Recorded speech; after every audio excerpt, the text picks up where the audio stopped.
Halloween is over, which means it's time to get in the Christmas spirit. Come with me as I open one LEGO Advent calendar each day in my Advent 2024 series this first week of November. Welcome back to Talking Brickheads. Let's deck the halls. For our first calendar, we are starting off strong with Star Wars. This year, to continue celebrating 25 years of LEGO Star Wars, each day we're going to get a micro build or minifig depicting a key moment for almost every year from 1999 to 2024 in LEGO Star Wars. And let's get into it with day 1, 1999 and the X-Fighter micro build. This micro build perfectly represents the full-size set, and I think with such few parts they've captured the main elements like the colour scheme, wings, and even R2-D2 here at the back really well. Day 2 is our first minifigure, and this is Princess Leia, who first appeared in the 2000 Millennium Falcon set. Here she has a fantastic Christmas sweater, which appropriately for the box theme shows two AT-ATs and a snowspeeder on the front, and the back has the Hoth shield generator, another snowspeeder, and a Tauntaun.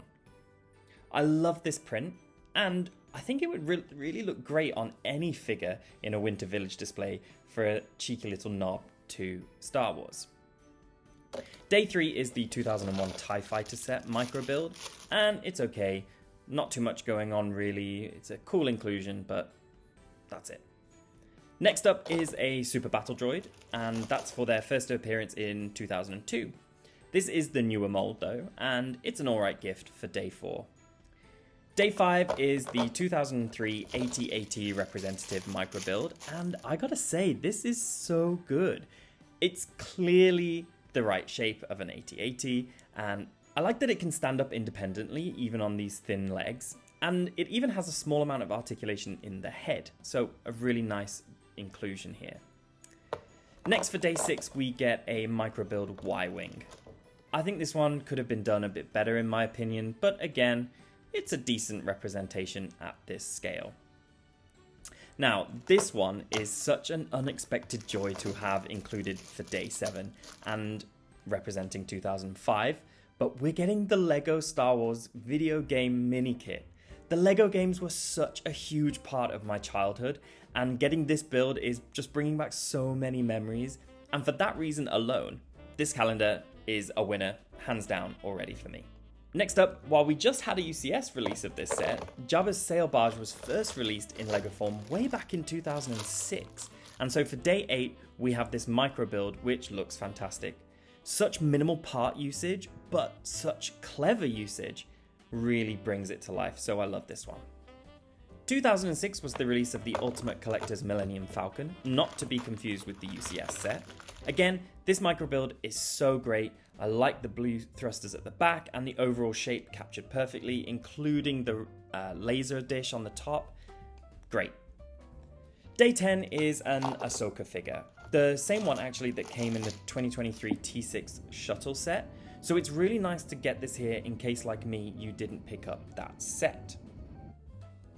Representing 2009 is the Venator, and that is day 11's micro build. And this is a masterclass at building at this scale. It is supposed to represent the earlier set, but I do think it actually resembles the UCS set a bit more, and that's certainly not a complaint from me. Now, day 12 unfortunately is a bit boring compared to that one being Palpatine's shuttle. Not much to say, it's a decent looking build and a nice inclusion, but we'll move on straight away.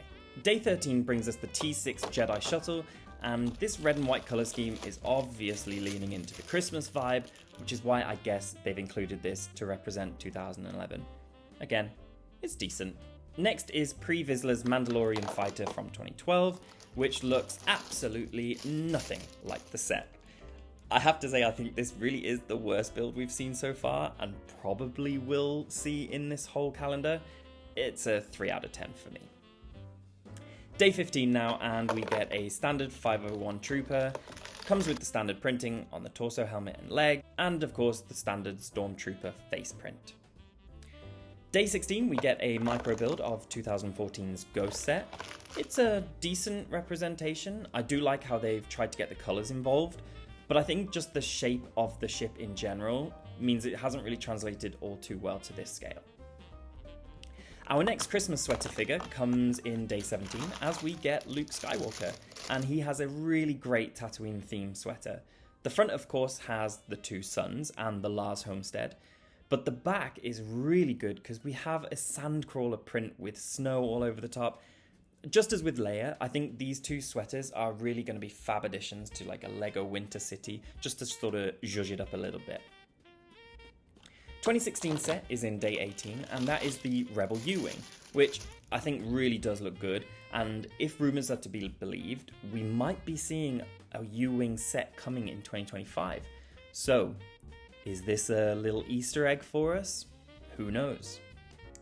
Day 19 gives us Yoda's Starfighter, which is a really cute little build. I especially love the use of the lime green element behind the transclear dome to represent the Green Man himself, and we get R2 on the top. Now, into the final stretch with day 20, and this is a Praetorian Guard minifigure. I do like that we're getting another one here, but I really would have liked another named character instead.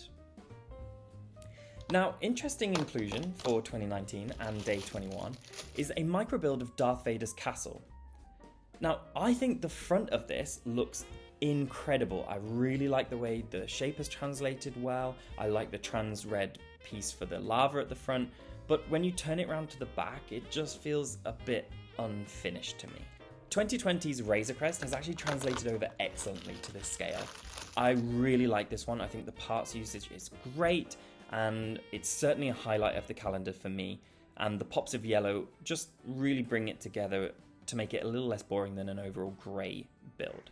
Now, skipping 2 years ahead for our penultimate day 23, we have the UCS Luke's Landspeeder micro build, and just wow, everything about this is excellent, from the shape and the colours to the inclusion of Luke and C-3PO, which are represented by these 1x1 brown bricks in the cockpit. I mean, it's just so good. I really like this one. Again, it's up there with the Venator, I think, for my favourites. Now, the final day, the big 2-4, and what do we get? The Crimson Firehawk. Pause for head scratching. Yeah, that's right, this micro build is the final one of the calendar, and I gotta say, it's a disappointing end to an otherwise fantastic calendar. The build is okay, and I think, again, the only reason it's day 24 is that it's red and white, so it sort of semi-alludes to Santa, but I could have done with something a bit better. So, as I add all of these to the display here on the box, let's give some final thoughts.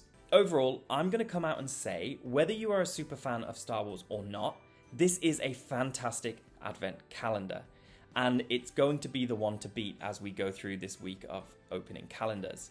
There's a really great variety of micro-build spaceships here, lots of different shapes, lots of different build techniques at this scale, and some decent minifigures in the lineup too. Now, when you take into account that this is an IP set, it's especially impressive. And as you can see, there's barely enough space to fit everything on here.